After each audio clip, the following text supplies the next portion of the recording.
যারা প্রবাসী আছেন দুনিয়ার সব দেশে, তাদের জন্য আমরা একটা অ্যাপ বাইর করতেছি। এই বিপদের দিনে আপনারা না দাঁড়াইলে বাংলাদেশ সোজা হয়ে দাঁড়াতে পারত না।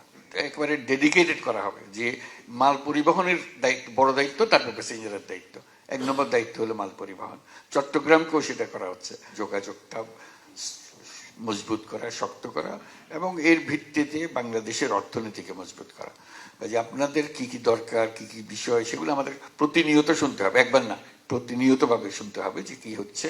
যেহেতু করে আপনাদের রাস্তায় সহজ করে দিলে আমাদের জন্য জিনিসটা মঙ্গলজনক হবে। যেহেতু আপনারা যা করছেন, এটা আপনারা হয়তো আসার সময় মনে করেন না যে দেশের মঙ্গলের জন্য আসতেছেন, নিজের চাকরি বা নিজের ব্যবসার জন্য এসছেন, কিন্তু আপনারা বড় রকমের সহজতা করছেন। বিশেষ করে এই বিপদের দিনে আপনারা না দাঁড়াইলে বাংলাদেশ সোজা হয়ে দাঁড়াতে পারত না।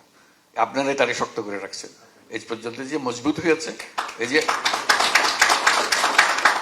ফয়জুল একটা বলবে নাকি কি করছো তোমরা এই টাকা দিয়ে, এটা বলো যে কত পয়সা আদায় করে, যে দেনা শোধ করলে, দেনা শোধ করলে, এটা বুঝতে হবে তোদের। এক পয়সা আমরা অপূর্ণ রাখি নাই। এটা আমাকে মস্ত বড় শক্তি দিয়েছে এবং সেই শক্তির মূল হলেন আপনারা। আপনাদের এক একজনের টাকা বিশাল। অসংখ্য ধন্যবাদ আপনাদেরকে, দেশের পক্ষ থেকে, জাতির পক্ষ থেকে। মনের খুশিতে দেশে প্রবেশ করলেন, এই খুশিটা যেন অনুভব করতে পারেন।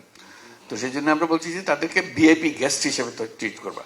এরা সবাই আমাদের ভিআইপি, তারা আসছেন, তাদের সমাদর করা, তাদের জায়গা দেওয়া, লাউঞ্জ। যেহেতু আমাদের বহু মাল আসবে এখন, আমরা যেহেতু অর্থনীতিকে সচল করেছি, আরো উদ্যোগী করেছি, এগুলো যেন সরাসরি আমরা পাঠাতে পারি। শুধু ঢাকা বিমানবন্দর না, আমরা সিলেট বিমানবন্দরটাকে আরো এটাকে একেবারে ডেডিকেটেড করা হবে যে মাল পরিবহনের দায়িত্ব, বড় দায়িত্ব, তারপর প্যাসেঞ্জারের দায়িত্ব। 1 নম্বর দায়িত্ব হলো মাল পরিবহন। চট্টগ্রামকেও সেটা করা হচ্ছে যে এখানে মাল পরিবহনটা আগে প্যাসেঞ্জার নিয়ে ব্যস্ত, মালের দিকে খেয়াল করতো না। এটা যেন এটা অপাঙ্ক্তীয় একটা জিনিস। আমরা বলছি যে না, সেটা খুবই গুরুত্বপূর্ণ, কারণ আমাদের পুরো অর্থনীতি চলতেছে, কত মাল আমরা পাঠাতে পারলাম, কত সস্তায় পাঠাতে পারলাম। সস্তায় পাঠাতে না পারলে আমাদের জিনিস মানুষ কিনবে না। তো আমরা এই দাম তো গ্রাহকের কাছ থেকে আমার নিতে হবে, কাজেই ব্যবসায়ী কাজ করতে পারবে না। আমাদের কাজগুলো যত কমানো যায় আমরা একেবারে টপ প্রায়োরিটি দিয়েছি। এটা জোরে সোরে কাজ হবে। সেটার জন্য কিভাবে করবে আমরা বিভিন্ন কোম্পানির সঙ্গে আলাপ করছি, যে পরিবহনটাকে আরো মজবুত করা, দ্রুত করা, সহজ করা, এটাই আমাদের মূল কাজ। এটাকে না হলে অর্থনীতি চলবে না। এই রাস্তা বাইর করার জন্য আমরা একটা অ্যাপ বাইর করতেছি। যারা প্রবাসী আছেন দুনিয়ার সব দেশে, তাদের জন্য যার যার জগতের একটা আলাদা অ্যাপের মধ্যে আপনি সমস্ত বর্ণনা দেবেন, আপনি কি করতে চান, কি করতেছেন, কি হলে ভালো হবে, পরামর্শ দিতে চান পরামর্শ দেবেন, অথবা বলবেন এটা হলে আমি এটা করে দিতে পারবো, এটা আমার হাতে আছে, আপনারা বললে আমরা করে দেবো। আপনি আপনার কথাটাগুলো বলবেন। প্রত্যেক জায়গায় কতজন মানুষ আছে, কে কি করছে, সব কথা আপনি এখানে দিয়ে দেবেন। এটা আপনাদের উপরে, ফিল আপ করে আপনাদের উপরে। আমরা শুধু খোপগুলো বানিয়ে দেবো। খোপগুলো বানিয়ে দিলে এই জিনিস, যাতে করে আপনাদের সঙ্গে আমাদের কন্টিনিউয়াস ইন্টারাকশন হয়। আপনি যে লোকের সঙ্গে কথা বলতে চাচ্ছেন, সেই লোকের সঙ্গে ওইখানে কানেক্টেড হয়ে যাবেন।